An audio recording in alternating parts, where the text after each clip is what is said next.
کچھ لوگوں کی عادت ہوتی ہے کہ وہ بہت زیادہ چیخ چیخ کے بولتے ہیں اور بلند آوازی سے گفتگو کرتے ہیں. یہ عادت بچپن سے انسان کے اندر پیدا ہو جاتی ہے، پھر آہستہ آہستہ آہستہ آہستہ یہ زندگی کا حصہ بن جاتی ہے. پھر وہ اپنے آپ کو روکنا بھی چاہے تو روک نہیں سکتے. اس لیے بچوں کو اس سے منع کر دینا چاہیے کہ وہ چیخ کر نہ بولیں، چلا کر نہ بولیں، درمیانی آواز سے گفتگو کریں. تو کہا اپنی آواز کو پست رکھو. اور یہ ممبر و محراب کے مالکوں کو بھی خاص طور پہ اس بات کا بہت خیال رکھنا چاہیے کہ ان کی آواز لوگوں کے کانوں پر بوجھ نہ بنے. آج کل تو یہ ساؤنڈ سسٹم لگے ہوئے ہیں، اور پھر ماشاءاللہ کچھ لوگ تو یہ ایکو کا بھی ضرورت سے زیادہ استعمال کرتے ہیں. سنجیدگی کے ساتھ، متانت کے ساتھ بات کرنا، سنجیدگی اور متانت کے ساتھ بات کو سننا، یہ شریعت کے آداب ہیں.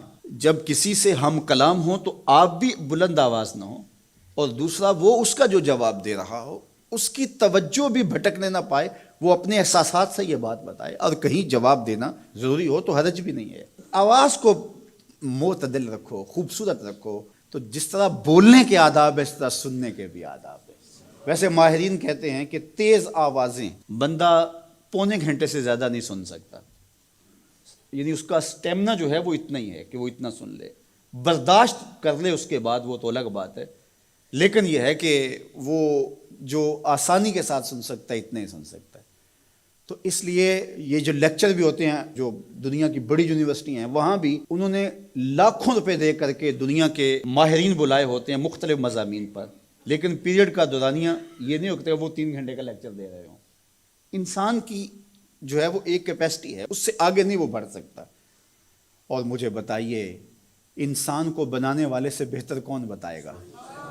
قرآن بتاتا ہے. کیا بتاتا ہے؟ وَغْضُضْ مِنْ صَوْتِكَ، اپنی آواز کو پست رکھو. باقی اس کے الگ احکام ہیں کہ اذان دے رہے ہیں، آپ کسی کو پکار کر رہے ہیں، جنگ میں رجز ہے یا کوئی اور بات ہے.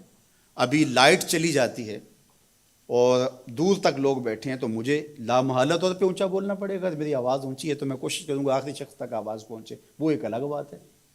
لیکن اب یہ آواز ایسے ہی سب تک پہنچ رہی ہے. تو ان آداب کو جب ہم سمجھتے نہیں ہیں تو اپنی بات کو کچھ لوگ سمجھتے ہیں کہ زور سے بولیں گے تو لوگوں کے اندر بات اترے گی. ایسا نہیں ہے. بات زور سے بولنے سے نہیں اترتی، بات دلیل سے اترتی ہے. رومی علیہ رحمہ فرماتے ہیں کہ بادلوں کے گرجنے سے نہیں، پھول کھلتے ہیں بارش کے برسنے سے. تو بارش برسے گی تو پھر پھول کھلیں گے، بلکہ وہ جتنی آہستہ آہستہ برسے گی اتنی ہی جذب ہوتی چلی جائے گی. سہج پکے سو میٹھا ہو. اس لیے اپنے لہجوں کو خوبصورت بھی بنائیے، اپنے لفظوں کا انتخاب بھی اچھا کیے، اور اپنی آواز کو پست بھی رکھیے. لوگوں کے کانوں پر آپ کی آواز بوجھ نہ ہو.